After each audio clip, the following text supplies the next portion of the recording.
Cześć, jestem Fi z krakowskiego klubu Chombo. A to jest pierwszy z cyklu filmów pod tytułem Podstawy gry w Mahjonga japońskiego. W pierwszym odcinku powiem, co znajduje się wewnątrz zestawu do gry w Mahjonga japońskiego, czyli Riichi, a także wspomnę o opcjonalnych, choć przydatnych akcesoriach.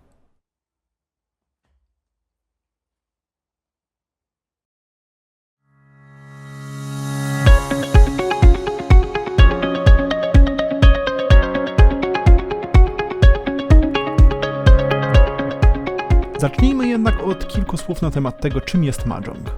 Wbrew obiegowej opinii nie jest to popularna gra polegająca na zdejmowaniu par klocków z piramidki. Klasyczny Mahjong to czteroosobowa gra powstała w Chinach w okolicach XIX wieku, zbliżona poniekąd do gier takich jak poker i remik. Obecnie istnieje kilka popularnych wariantów, m.in. Mahjong japoński, będący w centrum zainteresowania naszego klubu. Zacznijmy od tego, co jest niezbędne.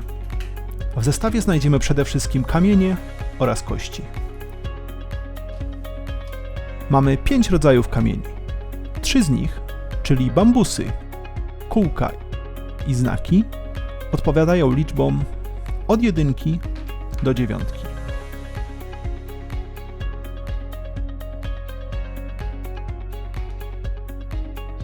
Pozostałe 2 to wiatry, reprezentowane przez 4 strony świata, oraz smoki, biały, zielony i czerwony.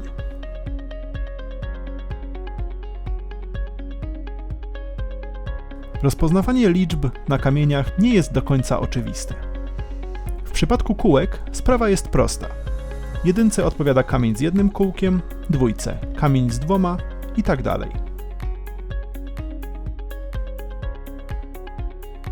Podobnie jest w przypadku bambusów. Wyjątkiem jest 1, reprezentowana nie przez pojedynczy pęd bambusa, lecz przez rysunek ptaka.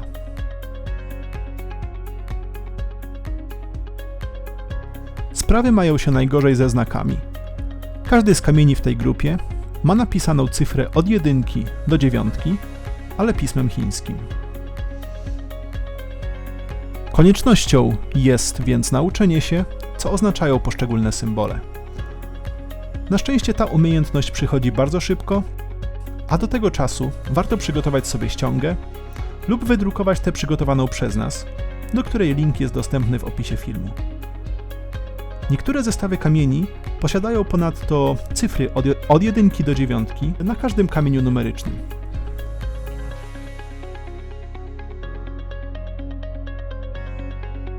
Przejdźmy zatem do kamieni nieliczbowych, czyli tzw. honorów. Jak wspomniałem wcześniej, dzielimy je na wiatry oraz smoki.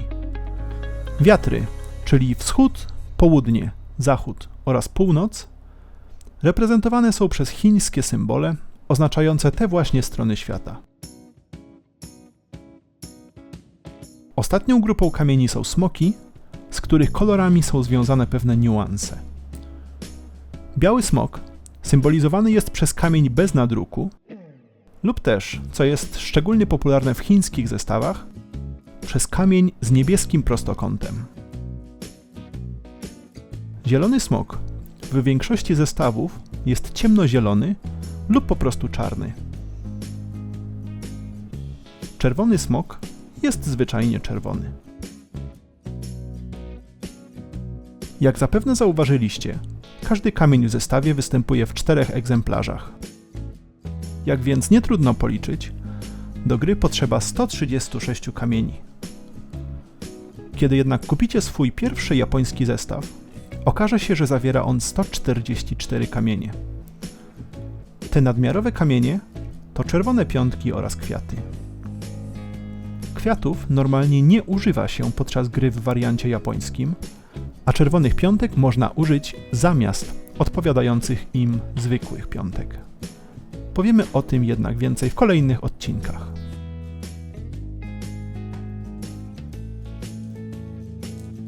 Kamienie i kości stanowią absolutne minimum wymagane do rozegrania partii. Jednakże jest kilka akcesoriów, bez których większości graczy trudno wyobrazić sobie płynną grę.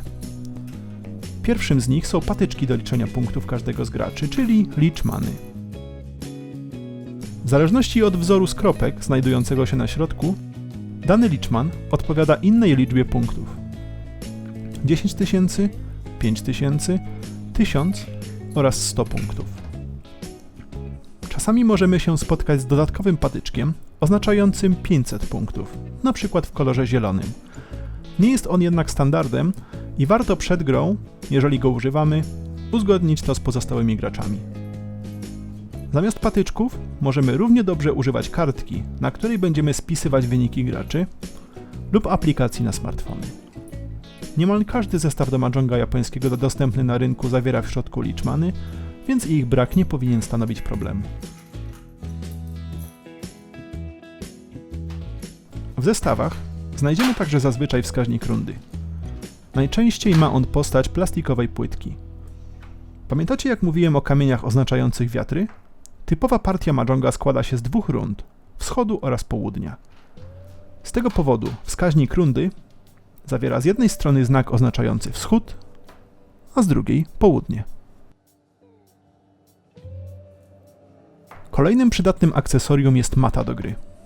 Głównym jej zadaniem jest wyeliminowanie niewielkich nierówności w podłożu, a także sprawienie, by kamienie się nie ślizgały. W związku z tym z powodzeniem można ją zastąpić np. grubym obrusem lub kawałkiem materiału krawieckiego. W ostateczności można grać po prostu na stole, choć gra będzie znacznie mniej komfortowa oraz będziemy ryzykować zarysowaniem lub ukruszeniem kamieni. Ostatnim przydatnym akcesorium jest automatyczny stół do Mahjonga. Ze względu na wysoką cenę oraz bardzo trudną dostępność poza Azją, zdecydowanie nie jest to opcja dla początkujących. Jego zadaniem jest automatyczne mieszanie kamieni i przygotowywanie ich do gry, co przyspiesza nieco rozgrywkę i zmniejsza możliwość oszukiwania przez graczy.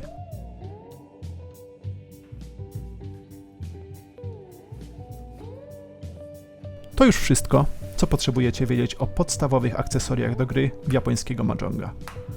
W kolejnym odcinku powiemy, jak przygotować stół do gry. Dzięki i do zobaczenia.